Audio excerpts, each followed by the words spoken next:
नमस्कार दोस्तों, हमारे चैनल में आपका बहुत बहुत स्वागत एवं अभिनंदन है।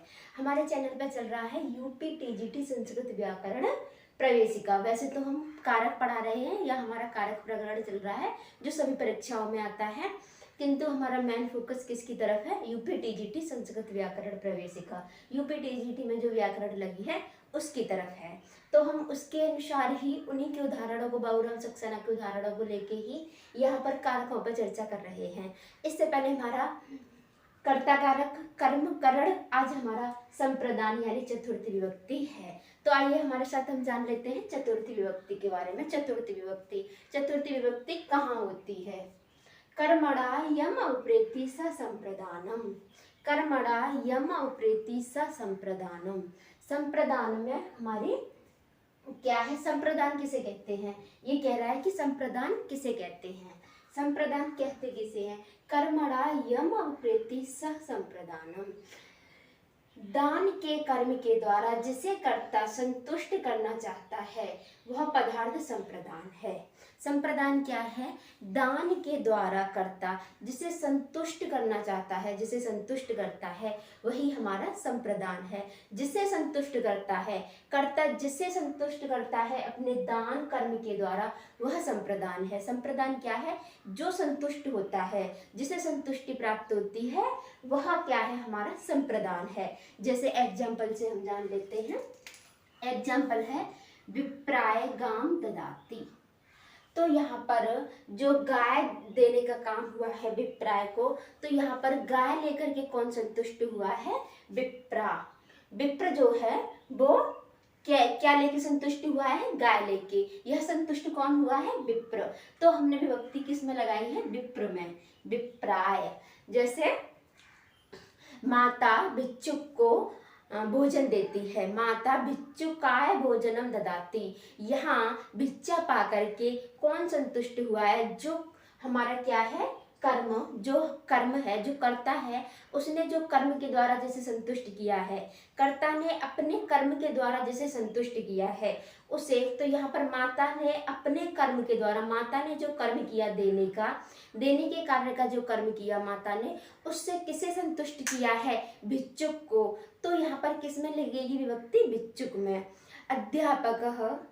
अध्यापक छात्र को पुस्तक देता है। अध्यापक किसको दे रहा है? किसे संतुष्ट कर रहा है पुस्तक देके? छात्र को। अध्यापक छात्राय पुस्तकम ददाति। अध्यापक छात्राय पुस्तकम ददाति। यहाँ पर हमारी दो तीन चीजें हैं। एक तो हमने क्या देखा, यहाँ पर कर्ता है, फिर हमारा कर्ता जो कर्म कर रहा है अपने कर्म के द्वारा जिसे संतुष्ट कर रहा है, जिसे देकर के संतुष्ट कर रहा है। दान कर्म के द्वारा। किस कर्म के द्वारा? दान के कर्म के द्वारा। कर्म तो किया उसने, लेकिन दान का कर्म किया। तो जिससे संतुष्टि प्राप्त हुई, जो संतुष्ट हुआ, उसमें क्या लगेगा? हमारा चतुर्थी विभक्ति लगेगी। उसी को हम संप्रदान कहेंगे। संप्रदान हम किसे कहेंगे?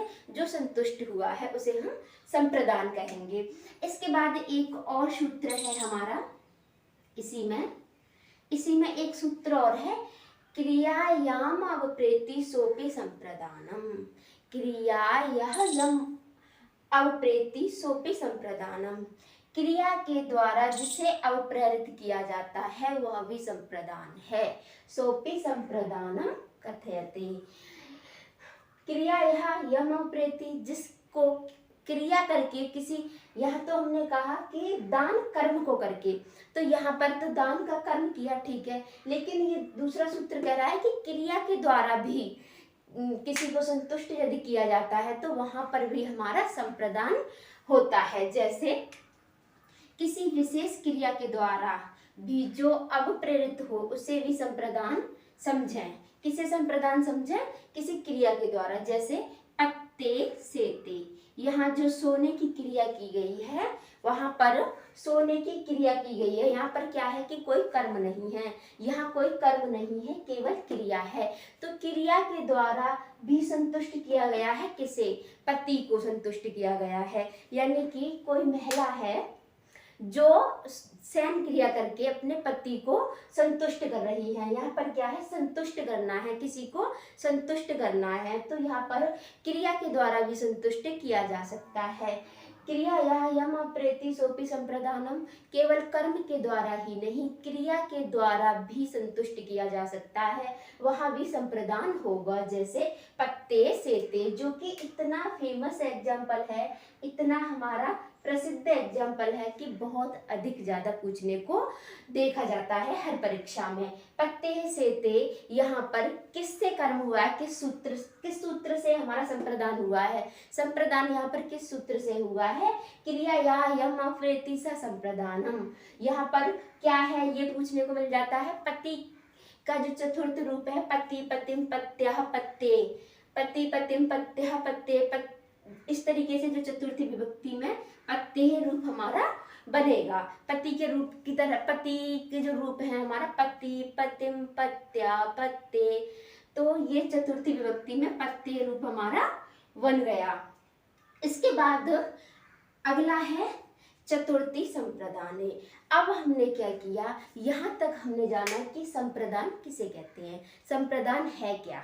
संप्रदान किसे कहते हैं, कर्म के दान के कर्म के द्वारा, कर्ता अपने दान कर्म के द्वारा, कोई कर्ता अपने दान कर्म के द्वारा जब किसी को क्या करता है, संतुष्ट करता है, वह अवप्रेरित करता है, तो उसे हम संप्रदान कहते हैं। और क्रिया के द्वारा भी जिसे संतुष्ट करता है या प्रेरित करता है, अपनी तरफ आकर्षित करता है, उसे भी हम क्या कहते हैं, संप्रदान कहते हैं। हमने संप्रदान को जान लिया। अब ये सूत्र कह रहा है चतुर्थी संप्रदाने, जहां हमने संप्रदान प्राप्त कर लिया वहां पर हम चतुर्थी विभक्ति लगा दें। क्या लगा दें, वहां हम चतुर्थी विभक्ति लगा दें। जैसे रामः रामम रामेण रामाय, रामाय, ये क्या है, हमारी चतुर्थी विभक्ति का रूप है। तो यहाँ हम चतुर्थी विभक्ति का रूप लगाएंगे। जहां जहां हम संप्रदान करेंगे वहां वहां हम चतुर्थी विभक्ति का रूप लगाएंगे। क्या चतुर्थी, जो हमारी प्रत्यय है 21, उनमें से हम जो चौथे नंबर का है उसको हम लगाएंगे। तो ये कह रहा है चतुर्थी संप्रदान, जो संप्रदान हमने प्राप्त कर लिया वहां पर हम चतुर्थी विभक्ति लगा देंगे। जैसे मह्यम पुस्तकम देहि, मह्यम पुस्तकम देहि, अहम माम मया मह्यम, मुझे पुस्तक दो, मुझे पुस्तक दो, मह्यम पुस्तकम देहि। या विप्राय गाम ददाति, ये भी इसी का एग्जाम्पल है। तो यहाँ पर कौन संतुष्ट हो रहा है, मैं संतुष्ट हो रहा हूँ, मैं संतुष्ट हो रहा हूँ पुस्तक पा करके, तो यहाँ पर मुझ में लगेगी। कौन संतुष्ट हो रहा है यहाँ पर, तो अहम संतुष्ट भवामि तत्र मह्यम शब्द अहम आवाम वयम, इस तरीके से इसके रूप चलते हैं। तो अहम पुस्तकम देहि, ये रूप हमारा बन गया। इसके एग्जाम्पल हम पहले भी बता चुके हैं। उसके बाद एक और है जो कि है बहुत प्रसिद्ध सूत्र, बहुत अधिक प्रसिद्ध, ये वृत्ति है। तो यहाँ पर क्या होता है, अवशिष्ट व्यवहारे दान प्रयोगे चतुर्थे तृतीया। ये कह रहा है कि यदि अशिष्ट व्यवहार हो, यदि अशिष्ट व्यवहार हो, अपने अशिष्ट व्यवहार से यदि किसी को संतुष्ट किया जा रहा है, तो वहां पर चतुर्थी न होकर के तृतीय विभक्ति लगेगी, चतुर्थी न होकर के तृतीय विभक्ति लगेगी। यदि व्यवहार हमारा शिष्ट है, यदि व्यवहार शिष्ट है तो वहां पर चतुर्थी लगेगी। यदि व्यवहार अशिष्ट है, अशिष्ट व्यवहार के द्वारा किसी को संतुष्ट किया जा रहा है, तो वहां पर हमारी केवल और केवल हमारी तृतीय लगेगी, चतुर्थी नहीं लगेगी। जैसे एग्जाम्पल से जान लेते हैं, दास्या समिच्छति कामुकः, कामुक व्यक्ति है कोई, कामना रखने वाला, दासी से कोई कामना रख रहा है। तो यहाँ पर दासी से कामना रखना अशिष्ट व्यवहार में आता है। कोई अपनी पत्नी को छोड़ करके अपने काम करने वाली किसी दासी से कोई इच्छा रख रहा है, कैसी इच्छा रख रहा है, अशिष्ट व्यवहार ही होगा। यहाँ पर हम सब जानते हैं कि किसी अपनी पत्नी के अलावा किसी से कामना रखना, यानी कि अपनी इच्छा की कामना की पूर्ति की इच्छा रखना भी अशिष्ट व्यवहार में आता है, अशिष्ट व्यवहार में आता है।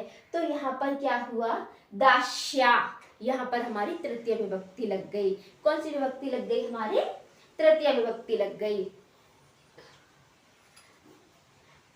यदि यही व्यवहार यदि अपनी पत्नी के साथ करता है तो यहाँ शिष्ट व्यवहार है, वहां पर हमारी चतुर्थी लगेगी। वार्यायी, नदी की तरह इसके रूप चलेंगे। नदी, नदीम, नद्या, नद्यै। वार्यायी समिच्छति, अपनी पत्नी से इच्छा करता है, अपनी पत्नी से इच्छा करता है। यदि दासी से इच्छा कर रहा है, यदि अपनी पत्नी के अलावा किसी और से वह अपनी कामना की इच्छा कर रहा है तो वहां पर चतुर्थी न होकर के तृतीय विभक्ति लगेगी अशिष्ट व्यवहार के कारण।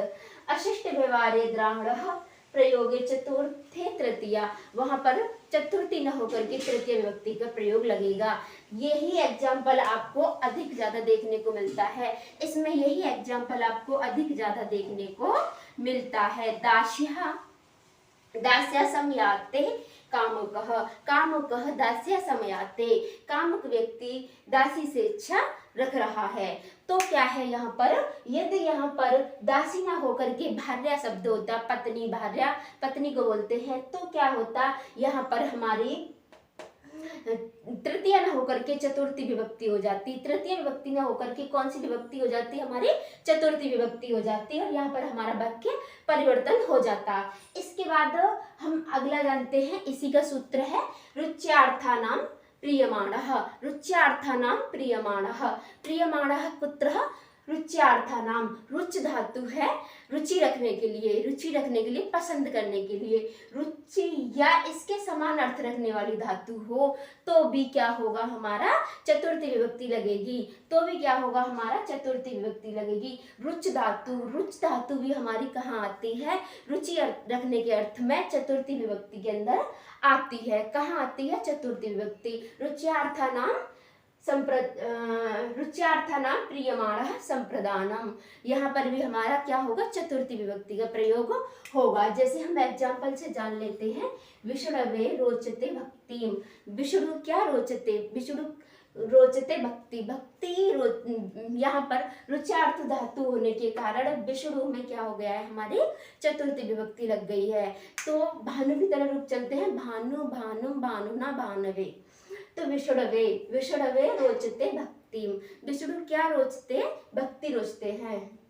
इसी की तरह यहाँ पर बालकाय मोद, बालकाय मोदकाः रोचन्ते, बालक क्या कर रहे हैं? कि किस चीज की इच्छा कर रहे हैं? कौन रोच रहा है?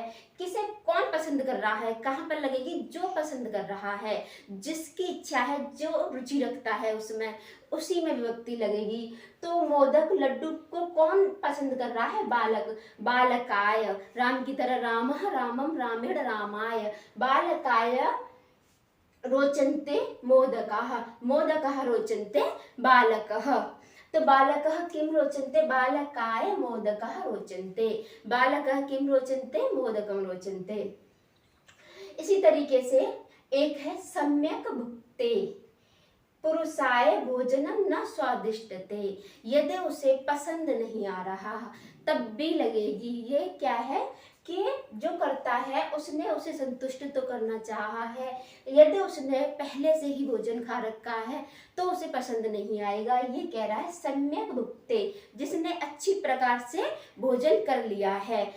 भुक्तवते यानी खा चुका है, जो अच्छी प्रकार से भोजन खा चुका है। पुरुषाय, पुरुष, भोजनम न स्वादिष्टते, जो पुरुष अच्छी तरह से भोजन खा चुका है उसे भोजन स्वादिष्ट नहीं लग रहा है। जो पहले से ही अच्छी तरह से भोजन खा चुका होगा उसे क्यों स्वादिष्ट लगेगा?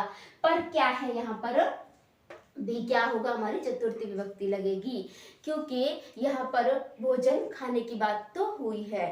इसके बाद एक और है हमारा धारणेतु कर्मम। ये क्या कह रहा है? ऋजंत, ऋजंत, ऋजंत आता है हमारा ऋण के अर्थ में। ध्री धातु है एक, क्या धातु है? ध्री। ध्री मतलब ऋण के लिए आती है ध्री। उधार लेना व कर्ज देना। एक व्यक्ति है जो उधार लेता है, एक है जो उधार देता है। तो यहाँ पर जो ऋण है, ऋण के लिए दृढ़ धातु आएगी, दृढ़ धातु आएगी। तो क्या होगा, यहाँ पर दो व्यक्ति हैं, कर्ज देने वाला और कर्ज लेने वाला। तो कर्ज देने वाला जो व्यक्ति है और जो कर्ज लेने वाला व्यक्ति है एक, तो जो कर्ज देगा उस समय क्या होगा, हमारी चतुर्थी विभक्ति लगेगी। दृढ़ धातु होने के कारण, उधार देने के कारण, दृढ़ यानी कि ऋण, ऋण में जो ऋण वाली जो धातु है उसमें भी हमारी चतुर्थी विभक्ति होगी। ऐसे हम एग्जाम्पल से जान लेते हैं। हमारा एग्जाम्पल है श्यामः अश्वपते शतम धारयति। श्याम अश्वपति से 100 रुपये लेता है। श्याम अश्वपति से 100 रुपये लेता है। तो यहाँ देने वाला कौन है, अश्वपति। पति की तरह इसके रूप चलेंगे, पति, पतिम, पत्या, पत्ते। तो यहाँ पर अश्वपत्ते शतम धारयति, तो यहाँ देने वाला कौन है, अश्वपति है। तो अश्वपति में धा धातु, जो दृढ़ धातु है हमारी ऋण के लिए, ये वाली क्या होगा, यहाँ पर हमारी चतुर्थी विभक्ति हो जाएगी। यानी कि जब ऋण लेने देने की बात हो, जब ऋण लेने देने की बात हो, तो जो देगा, जो देने वाला होगा, जो देने वाला होगा, जो दाता है, उसी में हमारी क्या होगी, विभक्ति लगेगी। यहाँ पर क्या हो रहा था, जिसे यहाँ पर संतुष्ट कर रहे थे। तो यहाँ पर भी आप ये न समझ लें कि जो देने वाला है वो लेने वाले को संतुष्ट कर रहा है, ऐसा अर्थ ना निकाल लें कि देने वाला लेने वाले को संतुष्ट कर रहा है। यहाँ पर उल्टा है, यहाँ पर जो देता है, यानी कि आप इसे ऐसे याद रख सकते हैं कि जो देने वाला है वही दाता है, वही बड़ा है। तो हम उसी में विभक्ति लगा दें। ये समझ लीजिए कि हम उसे कुछ सम्मान दे दें। जो हमें कुछ पैसे वगैरह देता है तो हम उसकी वैसे भी जी हजूरी करते हैं, तो उसकी जी हजूरी में हम क्या कर दें, विभक्ति लगा दें। जो देने वाला है उसमें हम विभक्ति लगा दें। गोविंदः श्यामाय लक्ष्यम धारयति। गोविंद रामाय, गोविंद राम से 1 लाख रुपए लेता है। तो यहाँ पर देने वाला कौन है, राम। तो रामाय, यहाँ पर संधि हो गई है, गोविंदः रूप है, गोविंदः रामाय लक्ष्यम धारयति।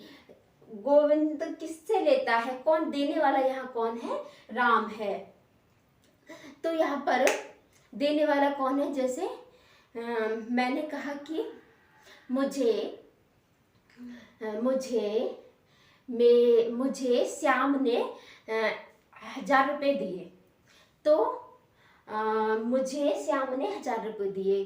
अहम श्यामाय सहस्त्रम धारयामि। अहम श्यामाय सहस्त्रम धारयामि, मैंने श्याम से 1000 रुपये लिए।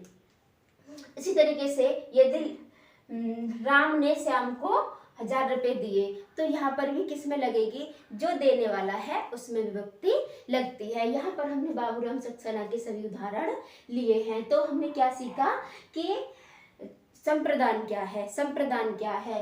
कर्मणा यम अवप्रेति स संप्रदानम, कर्मणा यम अवप्रेति, कर्मणा यम अवप्रेति, कर्मणा यम अवप्रेति स संप्रदानम। कर्ता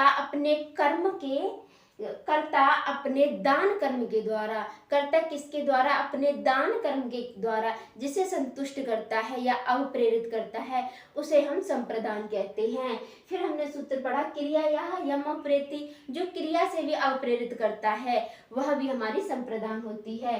तो संप्रदान तो हमने प्राप्त कर लिया। फिर हमने पढ़ा चतुर्थी संप्रदाने, जो संप्रदान है उसमें हम चतुर्थी विभक्ति लगाएंगे। उसके बाद हमने पढ़ा अशिष्ट व्यवहारे, तो वही कह रहा अशिष्ट व्यवहार होगा तो वहां पर तृतीया होगी, वहां पर चतुर्थी नहीं होगी। फिर हमने पढ़ा रुचि अर्थानाम प्रियमाणः, यदि रुच धातु होगा, रुच धातु होगा तो हम क्या है, जो रुचि रखता होगा, जिस चीज में जो रुचि रखने वाला होगा उसमें विभक्ति लगेगी हमारी। इसके बाद हमने पढ़ा धारणेत कर्मणः, ये कह रहा है कि जो व्यक्ति ऋण देता है, जो व्यक्ति ऋण देता है उसमें संप्रदान लगेगी, उसमें चतुर्थी विभक्ति लगेगी, और जो ऋण प्राप्त करता है उसमें प्रथमा ही रहेगी।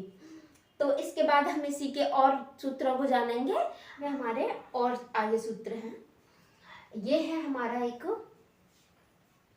क्रोध दुह ईर्षासु या अर्थानाम यम अप्रेति सह कोपः। ये क्या कहता है, यम प्रतिकोपः, यम प्रतिकोपः, किसके प्रतिकोप, क्रोध दुह ईर्ष असूय, ये कुछ धातु हैं हमारी और इनका समान अर्थ रखने वाली धातु, ये धातु और इनका समान अर्थ रखने वाली धातु। क्रोध दुह ईर्ष असूय, क्रोध क्रोध करने के लिए, दुह ईर्ष असूय, ये सभी क्या है, ईर्षा रखने के लिए आती हैं। इन धातुओं के योग में ये धातु और इनके समान वाली धातु जिसके प्रति ये की जाती हैं, जिसके प्रति क्रोध किया जा रहा है, जिसके प्रति दुह है, जिसके प्रति ईर्षा है, जिसके प्रति असूय है, उसमें हमारा क्या होगा, चतुर्थी विभक्ति लगेगी। यम प्रतिकोपः, जिसके प्रतिकोप किया जाता है वहां पर क्रोध दुह ईर्ष असूय अर्थानाम यम प्रतिकोपः, इनके प्रति ये की जा रही हैं, उसमें क्या लगेगी, हमारे चतुर्थी विभक्ति लगेगी। जैसे हम एग्जाम्पल से जान लेते हैं। हमारा एग्जाम्पल है स्वामी भृत्याय क्रुध्यति, जो मालिक है वह नौकर के ऊपर क्रोध करता है। तो किसे क्रोध कर रहा है, वो नौकर के ऊपर, भृत्याय क्रुध्यति। तो जो हमारी धातु हैं क्रोध दुह ईर्ष असूय, जिसके प्रति इनका फल पड़ रहा होगा, जिस पर इनका फल पड़ रहा होगा, उसी में क्या होगा, हमारी चतुर्थी विभक्ति लगेगी, जिसके प्रति ये की जा रही होंगी। तो दूसरा है सटा, सर्वेभ्यो दुह्यति, जो सट लोग हैं वो सभी को दुहित करते हैं। दुर्योधनः पांडवेभ्य ईर्षयति स्मः, स्मः यहाँ पर भूतकाल के लिए प्रयोग होता है। तो जो दुर्योधन थे वह पांडवों से ईर्षा करते थे, दुर्योधन पांडवों से ईर्षा करते थे। स्मः, यहाँ पर स्मः में ज्यादा चक्कर में मत पड़ना, ये क्या है हमारा, जैसे एकस्मिन् ग्रामे एकः मानवः भवति निवसति स्मः, वहां पर एक, वहां जो भूतकाल के लिए इसका प्रयोग करते हैं, जो काम हो चुका है को दर्शाने के लिए स्मः। इसके बाद खला, जो खल है यानी जो दुर्जन है, खला सज्जनेभ्य असूयन्ति, जो खल लोग हैं वह सज्जन लोगों से क्या करते हैं, असूयति, ईर्षा रखते हैं। सीता रावणा है अक्रुध्यत, सीता जी रावण पर क्रोध करती हैं। तो यहाँ हमने क्या जाना, यहाँ पर हमने ये चार धातु जानी, कौन कौन सी, क्रोध दुह ईर्ष असूय, क्रोध दुह ईर्ष असूय, ये वाली धातु होंगी। तो जिसके प्रति ये की जा रही होंगी, जिस पर जिनका फल पड़ रहा होगा, वहां पर हमारी चतुर्थी विभक्ति हो जाएगी। बहुत ज्यादा सिंपल सा है, यहाँ कुछ अधिक जानने को नहीं है। इसी का अपवाद करने के लिए एक और सूत्र आ जाता है, क्रोध दुह रूप स्पृष्टि हो कर्म। ये कहता है कि यदि क्रोध और दुह, जो यहाँ पर हमारी ये दो धातु थी, क्रोध और दुह, यदि इनसे पूर्व कोई उपसर्ग आ जाए, उपसर्ग हम हमेशा कहाँ लगते हैं, धातु के आगे लगते हैं। यदि इन दो धातुओं के आगे उपसर्ग आ जाए, उपसर्ग के बाद क्रोध और दुह धातु आए, तो वहां पर हमारा संप्रदान न होकर के कर्म हो जाएगा। क्या हो जाएगा, संप्रदान न होकर के कर्म हो जाएगा। क्रोध और दुह धातु में यदि उपसर्ग आ जाएगा तो संप्रदान न होकर के कर्म हो जाएगा। पिता पुत्रम संक्रुध्यति, पिता पुत्र को अच्छी प्रकार पिता पुत्र पर अच्छी प्रकार से क्रोधित होते हैं। इसी तरीके से क्रोधम अक्रुध्यति, जहां भी क्रोध और दुह के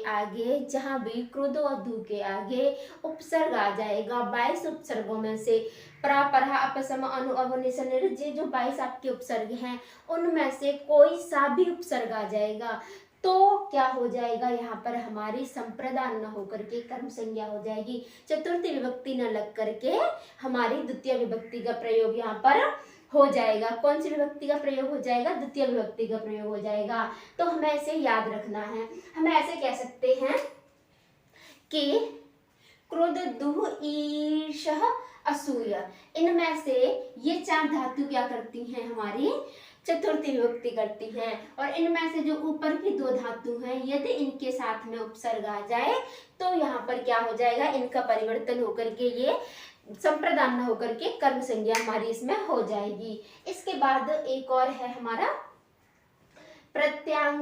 प्रत्यांगभ्याम श्रु अपूर्वस्य कर्ता। ये क्या कहता है, ये कहता है कि श्रु धातु है, यहाँ पर क्या धातु है, श्रु। यदि इससे पूर्व प्रत्यय और आ उपसर्ग के बाद, प्रत्यय और आ उपसर्ग के बाद, उपसर्ग हमेशा कहाँ लगता है, धातु के आगे लगता है। तो श्रु हमारा शब्द है, इसके आगे दो प्रत्यय गिना दिए गए हैं, प्रत्यय और आ यदि श्रु धातु के साथ में आएगा तो यहाँ पर क्या होगा, हम इसे जान लेते हैं। तो यहाँ पर हमारा क्या हो जाएगा, यहाँ पर हमारा थोड़ा यहाँ पर ये हमें जानने के लिए है, थोड़ा मैं भी समझा देती हूँ। होगी तो यहाँ पर चतुर्थी ही हमारी संप्रदानी होगा, पर थोड़ा सा यहाँ पर अलग है। जब कर्ता स्वयं याचना करता है तो कर्ता में चतुर्थी, ये कह रहे हैं कि कर्ता है, एक व्यक्ति है। पहले हमने क्या किया कि कर्ता ने अपने दान कर्म के द्वारा जिसे प्रसन्न किया, प्रेरित किया, वहां पर हमने चतुर्थी लगाई। वहां पर किसी ने, कर्ता ने कुछ मांगा नहीं। अब यहाँ पर क्या है कि कर्ता स्वयं याचना कर रहा है। यदि कर्ता स्वयं याचना कर रहा है तो कर्ता में लगेगी विभक्ति। वहां किस में लग रही थी, जिसको हम संतुष्ट कर रहे थे। यहाँ पर यदि मैंने कहा कि मुझे पुस्तक दो, तो यहाँ पर क्या लगेगी, मैंने मांगा कि मुझे पुस्तक दे दो, मुझे पुस्तक मिली वो ठीक है, मैंने मांगा, मैंने अध्यापक से कहा कि मुझे पुस्तक दे दो, तो उन्होंने क्या किया, एक संकल्पना ली, उन्होंने एक क्या लिया, एक वचन ले लिया कि हाँ हम तुम्हें पुस्तक देंगे। तो कहा यहाँ पर जो मांगने वाला करता है, जो मांगने वाला करता है उसमें लगेगी, किस में लगेगी, उसमें लगेगी। जैसे जब कर्ता स्वयं याचना करता है तो कर्ता में चतुर्थी, जैसे कृष्ण विप्राय गाम प्रत्यसृणोति, यहाँ पर आपका यही वाला स्र, यदि स्र धातु के साथ प्रत्यय और आ उपसर्ग आ जाए, या प्रत्यसृणोति या आसृणोति, तो इसका अर्थ अब हम क्या निकालेंगे,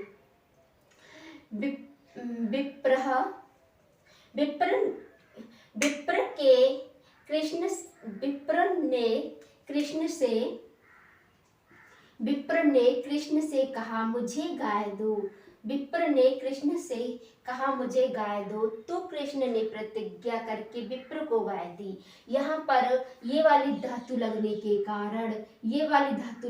कारण अब हम यहाँ क्या करेंगे कि यहाँ पर जो मांगने वाला है उसे हम कर्ता समझेंगे, और यहाँ पर क्या है कि पहले मैंने कहा पहले कि मुझे पुस्तक दो, मैंने अध्यापक से कहा कि सर जी मुझे एक पुस्तक दे दो, तो उन्होंने कहा कि हाँ बेटा रुको, हम आपको एक पुस्तक देंगे। तो उन्होंने क्या किया, एक संकल्पना कर ली। तो अब क्या हुआ, पहले मैंने ये किया था कि मह्यम पुस्तकम देहि, क्या किया था, मह्यम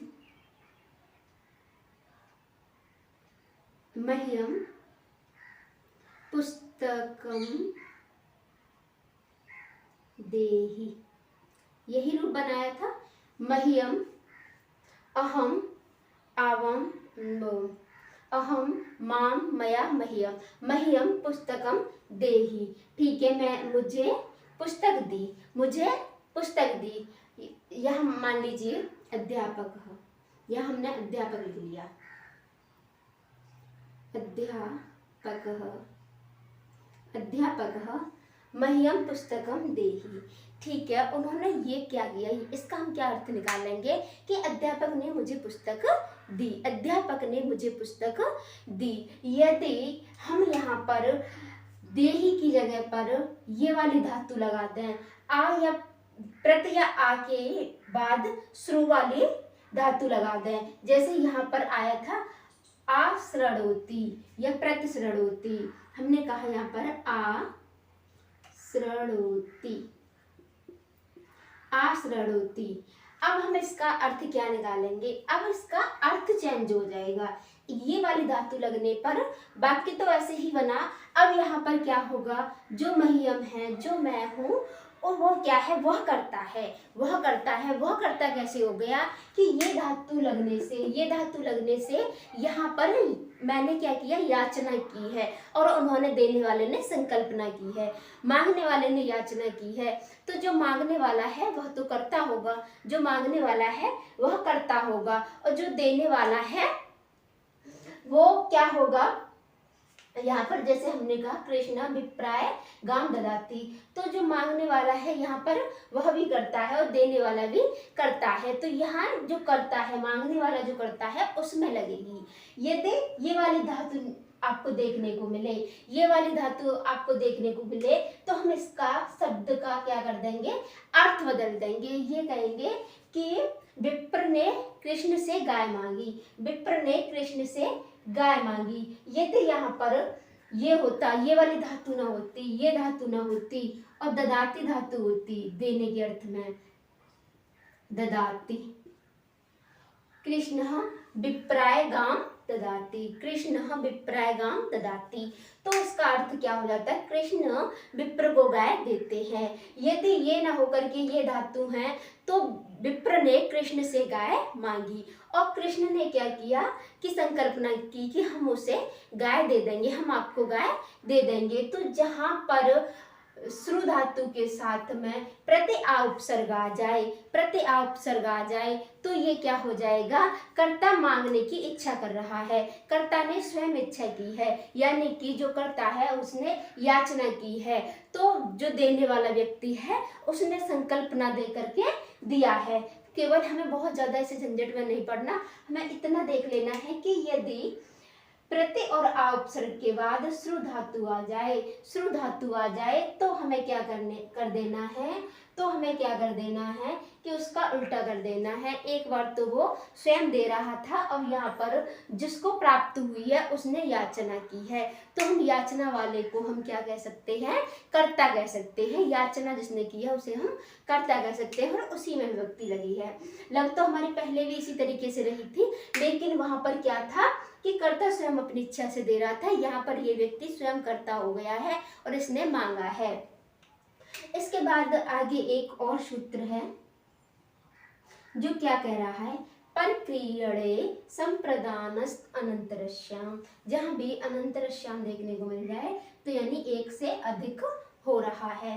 परिक्रमण, यदि परिक्रमण शब्द आ जाए तो हमारी क्या होगी, 3 4 दोनों होंगी। 3 4 यानी कि करण और हमारा संप्रदान दोनों होंगे। किस तरीके से होंगे, किसी को निश्चित काल के लिए, किसी को निश्चित काल के लिए वेतन पर रखना परिकरण कहलाता है। परिकरण क्या है, परिकरण है क्या कि जब हमने किसी व्यक्ति को, जैसे हमने किसी को 1 लाख रुपए दिए और कहा कि अब तुम 1 साल तक मेरी ही कंपनी में काम करोगे या मेरे घर में ही काम करेंगे, तो अब हम उसे क्या कहेंगे, उसी शब्द को हम क्या कहेंगे, परिक्रयण, परिक्रयण हम इसको कहेंगे।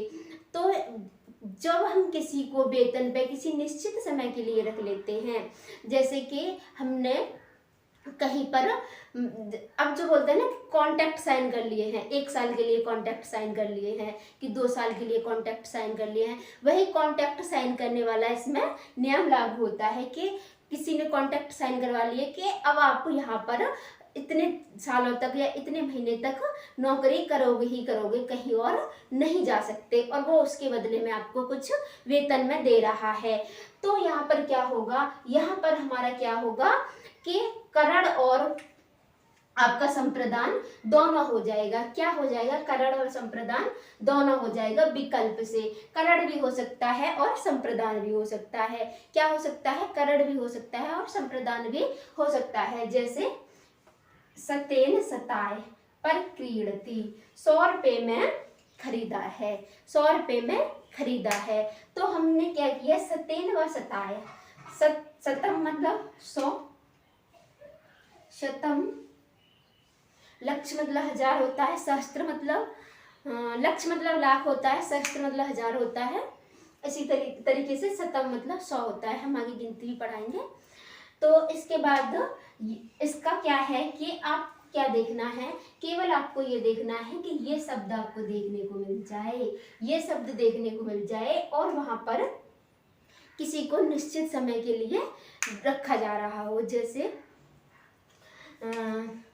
अध्यापक, जैसे मान लीजिए कि एक व्यक्ति है श्याम, श्याम श्याम, सतेन ही कर देते हैं हम, सतेन व सताय, सताय पीछे आपको यही शब्द मिलेगा, पर क्रीडतः, पर क्रीडतः। तो श्याम को 100 रुपये में खरीद लिया है, यानी निश्चित समय के लिए अपने पास रख लिया है। तो बस इसमें और कुछ ज़्यादा जानने को लिए नहीं है, और यहाँ पे एग्जाम्पल भी बहुत कम ही देखने को मिलते हैं। जो बाबूराम सक्सेना में आपका एक यही एग्जाम्पल दिया था जो हम यहाँ पर लेके आए हैं। तो हमने पढ़ा कि यदि क्रोध, क्रोध, दुह, ईर्ष, असूय, ये वाली 4 धातु हमें उंगली पर याद होनी चाहिए। कौन कौन सी? क्रोध, दुह, ईर्ष, असूय यदि आती है तो क्या हो जाता है, हमारा चतुर्थी विभक्ति हो जाती है, जिसके प्रति ये की जा रही है। यहीं पर हमारी क्रोध और दुह धातु यदि उपसर्ग के साथ आ जाए तो हमारा कर्म भी हो जाता है। उसके बाद हमने पढ़ा यदि प्रति और आ श्रु धातु के साथ में आ जाए, प्रति और आ यदि शुद्ध धातु के साथ में आ जाए तो यहाँ पर हम इसका अर्थ बदल देंगे और हम समझेंगे कि उसने कर्ता ने याचना की है। उसके बाद हमने कहा कि यदि किसी को किसी निश्चित समय के लिए वेतन पर रख दिया जाए तो वहां पर हमारी क्या होगी, करण और संप्रदान दोनों विभक्ति हो जाएंगी। इसके बाद हम सारी ही विभक्तियों को, जो आपके चतुर्थी विभक्ति में जितने भी सूत्र आ रहे हैं उन सब की चर्चा यहाँ पर करेंगे। बात कर रहे थे, इसी में हम और सूत्र जान लेते हैं। तुमन अर्थश्च, यहाँ पर ता का चा हो गया है, इस्तो सचु न सचु से भाववाचनात्, ये क्या कह रहा है इसके बारे में हम जान लेते हैं। भाववाचक संज्ञा में तुमन प्रत्यय का अर्थ देने वाले के लिए भी चतुर्थी विभक्ति का प्रयोग होता है। जैसे कि जो अर्थ हमारा तुमन प्रत्यय देता है, तुमन प्रत्यय हमारा क्या अर्थ देता है, के लिए। जैसे अहम पठितुम गच्छामि, अहम पठितुम गच्छामि, अहम खातुम भोजनालय गच्छामि, खाने के लिए इसका अर्थ निकलता है। ऐसे हम ज्ञातुम पठामि, मैं ज्ञान के लिए पढ़ता हूँ, अहम धनाय कार्यम करोमि, अहम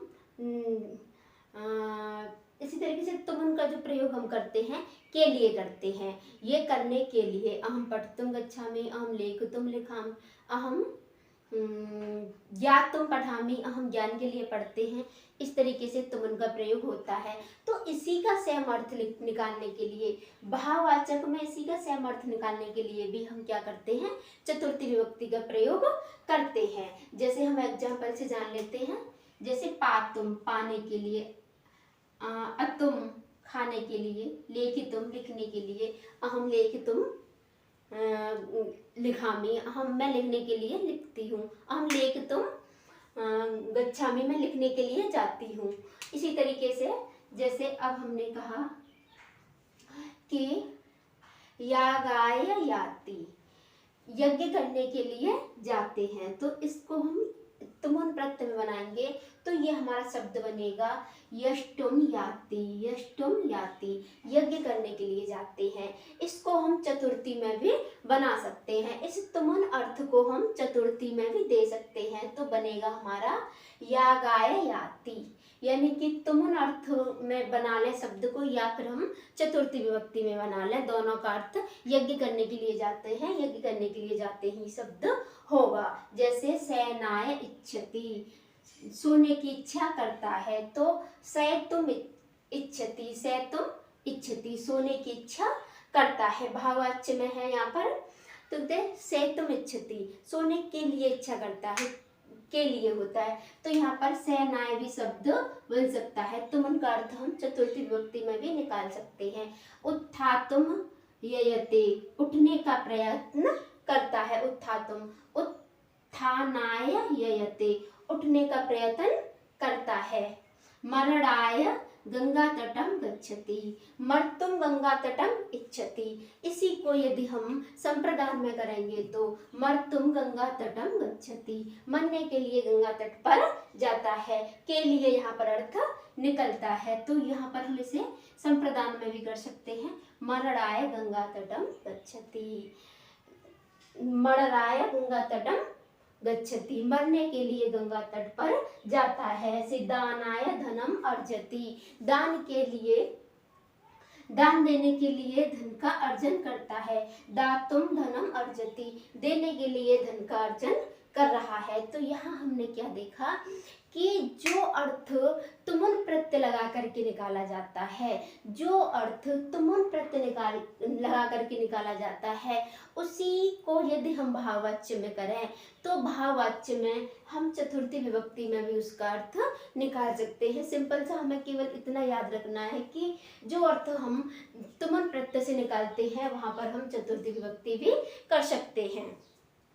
अहम पठितुम गच्छामि व अहम पठनाय गच्छामि, अहम लेखितुम गच्छामि व अहम लेखनाय गच्छामि। इस तरीके से शब्द बन सकते हैं।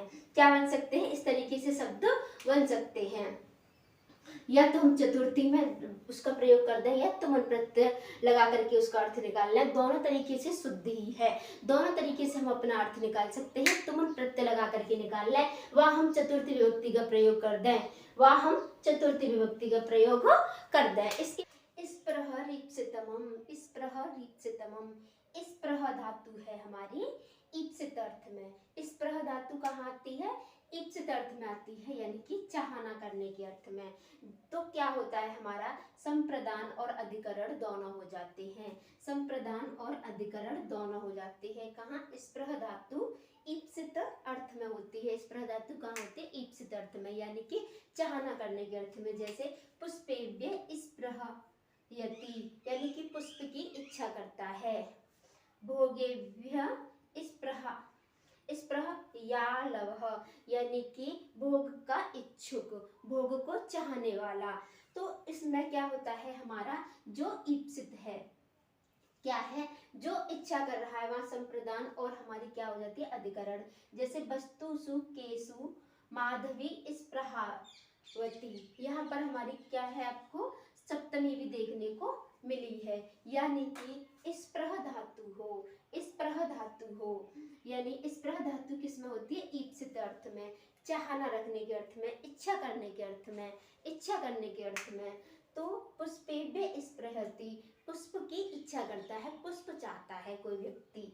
भोगेभ्य स्पृहयालवः, यानी कि भोग की इच्छा करने वाला व्यक्ति, भोग की क्या कर रहा है? इच्छा कर रहा है। इसी तरीके से यहाँ वस्तुषु केशु माधवी स्पृहावती, वो क्या कर रहा है? यहाँ पर भी इच्छा कर रहा है। तो हमने यहाँ पर क्या देखा कि यदि स्पृह ईप्सितम, स्पृह रीप्सितमम, स्पृह रीप्सितमम, संप्रदान व अधिकरण। क्या? संप्रदान व अधिकरण। इसके बाद एक और है हमारा सूत्र, तादर्थे चतुर्थी वाच्य, तादर्थे चतुर्थी वाच्य। किसके अर्थ में? जिस प्रयोजन के लिए कोई कार्य किया जाता है उस प्रयोजन में चतुर्थी, जिस प्रयोजन के लिए कोई कार्य कर रहे हैं, यानी कि हम जिस चीज की इच्छा रखने के लिए कोई काम कर रहे हैं, जिसका फल प्राप्त करने के लिए कोई काम कर रहे हैं, कोई प्रयोजन है हमारा। जैसे कि हम पढ़ते हैं तो वहां पर हमारा कोई प्रयोजन है, कोई इच्छा है, कोई स्वार्थ है हमारा कि हम किस लिए पढ़ रहे हैं। परीक्षा पास करने के लिए, हम नौकरी लगाने के लिए, विद्या के लिए, धन पाने के लिए इत्यादि, हमारा ये क्या है? हमारा प्रयोजन है। प्रयोजन, हर कार्य के पीछे कोई कारण होता है, बिना कारण के कोई कार्य नहीं होता। तो जिस कार्य के पीछे जो कारण होता है वहां पर भी क्या होती है? हमारी चतुर्थी विभक्ति का प्रयोग होता है। जैसे भक्ते हरिम भजति, भक्ते हरिम भजति, मुक्ते, क्षम्यताम, मुक्ते हरिम भजति, मुक्ते हरिम भजति, मुक्ति के लिए हरि का भजन करता है। यानी कि हरि को किस लिए भज रहा है? मुक्ति के लिए। जो कार्य कर रहा है कार्य क्या कर रहा है, हमारा हरि को भजने का कार्य कर रहा है, पर उसके पीछे प्रयोजन क्या है, मुक्ति प्रयोजन है। मुक्ति क्या है, प्रयोजन है। यदि उसे मुक्ति की इच्छा नहीं होगी तो वो हरि को नहीं भजेगा। हरि को भजने का उसका पीछे का उद्देश्य क्या है कि मुक्ति की इच्छा करना, मुक्ति की इच्छा कर रहा है, इसीलिए वो हरि को भज रहा है। जैसे धनाय प्रयतते, धन के लिए प्रयत्न कर रहा है। वो धन प्रयत्न क्यों कर रहा है, क्योंकि उसे धन चाहिए। वह कोई कार्य कर रहा है, किसी भी तरीके का कोई प्रयत्न कर रहा है, कोई अपने प्लान बना रहा है कि मुझे धन प्राप्त करना है, मैं क्या प्रयत्न करूं, मैं कहीं कोई काम करूं, किसी कंपनी में देखूं, किसी से बात करूं, किसी के यहाँ जाके काम करूं। तो क्या कर रहा है, वो प्रयत्न कर रहा है, किसके लिए, धन के लिए। धनाय प्रयतते, धनाय प्रयतते। इसी तरीके से शिशु मोदकाय रोदती, शिशु क्या कर रहा है, मोदन की इच्छा कर रहा है, लड्डू की इच्छा कर रहा है। तो वो किस लिए क्रिया कर रहा है, क्रिया किसके लिए कर रहा है, वो जो कार्य कर रहा है कोई कारण है उसके पीछे, जो वो कार्य कर रहा है उसके पीछे कोई कारण है। तो वो क्रिया किस लिए कर रहा है, लड्डू की इच्छा रखने के लिए कर रहा है। तो यहाँ पर किस में लगेगी आपकी, जो हमारा कारण होगा हमारा उसमें लगेगी, जो कारण होगा, जो प्रयोजन होगा। उसके बाद काव्यम यश से भवति, काव्य यश के लिए होता है। काव्य किस लिए होता है, यश से भवति, यश से किम भवति, का यश से किम भवति, काव्यम भवति, काव्य यश के लिए होता है। उसके बाद है ये एक हमारा कि जब किसी वस्तु को बनाने के लिए अन्य वस्तु का अस्तित्व रहता है तो उसमें भी चतुर्थी लगती है। एग्जाम्पल से जान लेते हैं। आभूषणाय, आभूषणाय स्वर्णम, सोने, आभूषण बनाने के लिए सोना, बिना सोने के आभूषण नहीं बनेंगे। तो यहाँ पर क्या है, जो आभूषण है वो आभूषण क्या है, जो सोना है, जो सोना है वह आभूषण के लिए है। तो हमने क्या कहा, जब किसी वस्तु को बनाने के लिए अन्य वस्तु की आवश्यकता पड़े, जैसे कि हमें एक घर बनाने के लिए बहुत सारी चीज़ों की आवश्यकता पड़ती है, जैसे हमें ईंट चाहिए, मसाला चाहिए इत्यादि, हमें मिस्त्री चाहिए। तो वो सब क्या है, जो हमें एक चीज़ को बनाने के लिए अन्य चीज़ों की आवश्यकता पड़ी, जैसे सकटाए दारू, लकड़ी चाहिए हमें किसके लिए, गाड़ी बनाने के लिए। सकटाए दारू, दारू मतलब होता है लकड़ी, सकटाए होती है गाड़ी। तो लकड़ी की गाड़ी बनाने के लिए हमें क्या चाहिए, लकड़ी चाहिए। क्या चाहिए हमें, लकड़ी चाहिए। जिस तरीके से मान लो कि हमें कोई मिठाई बनानी है तो उसके लिए हमें कुछ मीठा, कुछ पदार्थ चाहिए। उसी तरीके से ये होता है कि जिस चीज़ के हम किसी भी कार्य को करने के लिए उसमें जिस चीज़ का हम प्रयोग कर रहे हैं उसमें क्या होता है, हमारा चतुर्थी विभक्ति लगती है। तो आभूषण बनाने के लिए हमें सोना चाहिए, आभूषण बनाने के लिए हमें सोना चाहिए। तो यहाँ पर किस में लगती है, जिस चीज को बनाने के लिए चाहिए, जिस चीज को बनाने के लिए चाहिए होती है, वहां पर हमें क्या चाहिए होता है, जैसे भोजन बनाने के लिए जल चाहिए। तो भोजनाय जलम आवश्यकम, भोजन बनाने के लिए जल आवश्यक है। तो यहाँ क्या है कि भोजन में हमने क्या किया, जल का प्रयोग किया। तो फिर क्या है कि यदि जल नहीं होगा तो भोजन नहीं बनेगा। इसी तरीके से ये दो एग्जाम्पल आपके बाबूराम सक्सेना में मिले हैं। कहने का मतलब केवल इतना सा है कि जब हम एक वस्तु को बनाने के लिए दूसरी वस्तु का प्रयोग करते हैं तो जिस वस्तु को हमने बनाया है वहां पर हमारा चतुर्थी विभक्ति लगती है। एक हमने पढ़ा कि तुमन का अर्थ देने वाले, तुमन का अर्थ देने वाले में भी क्या होता है, हमारी चतुर्थी लग जाती है। एक हमने पढ़ा स्प्रह धातु हो, स्प्रह धातु में जो ईप्सित है वहां पर हमारी क्या हो जाती है, वहां पर हमारी क्या हो जाती है कि चतुर्थी और सप्तमी दोनों लग जाती है। उसके बाद हमने पढ़ा तादर्थे चतुर्थी वाच्य, जिस प्रयोजन से कोई कार्य किया जाता है, जिस प्रयोजन से कोई कार्य किया जाता है वहां पर भी क्या होता है, हमारी चतुर्थी लगती है। जैसे मुक्ते हरिम भजती, मुक्ति के लिए हरि को भजता है, मुक्ति के लिए हरि को भजता है। जैसे खाना बनाने के लिए शादी करता है, खाना बनाने के लिए शादी करता है, या इत्यादि कोई भी अर्थ निकाल सकते हैं। किसी काम को करने के लिए कुछ कर रहा है। जैसे धनाय दहल्याम गच्छति, धन के लिए दिल्ली जाता है, धन पाने के लिए दिल्ली जाता है, तो वहाँ जाने का प्रयोजन क्या है, धन है उसका। इसी तरीके से हमने एक और पढ़ा कि जब एक वस्तु दूसरे वस्तु के सहयोग से बनती है, जब एक वस्तु को बनाने के लिए हमें अन्य वस्तु, किसी अन्य दूसरी वस्तु का सहयोग लेना होता है, तो वहाँ पर भी हमारा क्या होता है, चतुर्थी विभक्ति लगती है। सकटाए दारू, गाड़ी बनाने के लिए हमें लकड़ी की आवश्यकता चाहिए। यदि गाड़ी की हम लकड़ी बनाएंगे, जैसे पहले क्या होता था ना, अब तो गाड़ी की लकड़ी सुन के तो ये लगेगा जैसे कि हम किसी बच्चे की बात कर रहे हैं। पहले एक गाड़ी होती थी जो बैल वाली गाड़ी होती है, ऊंट गाड़ी, बैलगाड़ी, इस तरीके की गाड़ी जो गांव में प्रयोग होती है काम के लिए, जिनमें हम चारा इत्यादि इस तरीके की चीजें लेके जाते हैं। तो वो जो गाड़ी होती है वो लकड़ी की बनी होती है। तो उस गाड़ी को बनाने के लिए हमें क्या चाहिए होता है, लकड़ी चाहिए होती है। ये क्या है कि ये पुस्तक बहुत पुराने समय की लिखी हुई है, तो उस समय जो एग्जाम्पल थे वही एग्जाम्पल इसमें लिए गए हैं। जैसे अब हम कहें कि गाड़ी बनाने के लिए लोहा, गाड़ी बनाने के लिए लोहा, जब अब क्या है कि अब जो लोहा है उसकी गाड़ी बनती है, या और भी बहुत सारी चीज़ें होती हैं कि वह बनाने के लिए ये चाहिए, जैसे एरोप्लेन बनाने के लिए जो उसमें लगा होता है वो चाहिए। इस तरीके से वहाँ पर प्रयोग होता है। तो वहाँ उस समय गाड़ी का प्रयोग, गाड़ी बनाने के लिए हम क्या करते थे, लकड़ी का प्रयोग करते थे। और सोना जो होता है हम उसका प्रयोग हम आभूषण बनाने में करते हैं। उसका प्रयोग किस में करते हैं, आभूषण बनाने में करते हैं। जिस तरीके से हम घर बनाने में ईंटों का प्रयोग करते हैं, तो वहाँ पर क्या होगी, हमारी चतुर्थी विभक्ति होगी। इसी तरीके से हम आगे भी जानेंगे चतुर्थी विभक्ति के लिए। आज इस वीडियो में बस इतना ही। नमस्कार। इसके हम दूसरे पार्ट में आगे का ये पूरा करेंगे।